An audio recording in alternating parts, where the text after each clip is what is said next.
Itinuro ng isang nagpakilalang miyembro ng Davao Death Squad, si Vice President Sara Duterte, na siyang pasimuno umano ng kontrobersyal na Oplan Tokhang. Sa isang panayam sa media kahapon, humarap si retired Davao Police Officer Arturo Las Cañas na dati umanong hitman ng Davao Death Squad. Aniya, nagpasimula ang plano ng Vice Presidente noong ito pa ang nakatalagang mayor ng Davao City. Katuwang umano noon ni VP Sara, si dating Davao City Police Chief at ngayon ay si Senator Ronald Bato de la Rosa. Sa pagtaya ni Las Cañas, aabot umano sa nasa 3,000 ang mga namatay at nawawala sa Oplan Tokhang sa Davao pa lamang. Dagdag pa nito, naisumite na niya sa International Criminal Court ang mga hawak niyang ebidensya sa pamamagitan ng isang affidavit.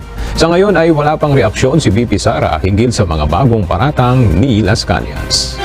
Sa security ko, kasi may kinausap na ako na tao. Sinabi ko sa kanya, kapag pinatay ako, patayin mo si BBM, si Lisa Araneta, at si Martin Romales. No joke. No joke. Nagbilin na ako, ma'am. Pag namatay ako, sabi ko, huwag ka tumigil hanggang hindi mo mapatay sila. And then he said yes.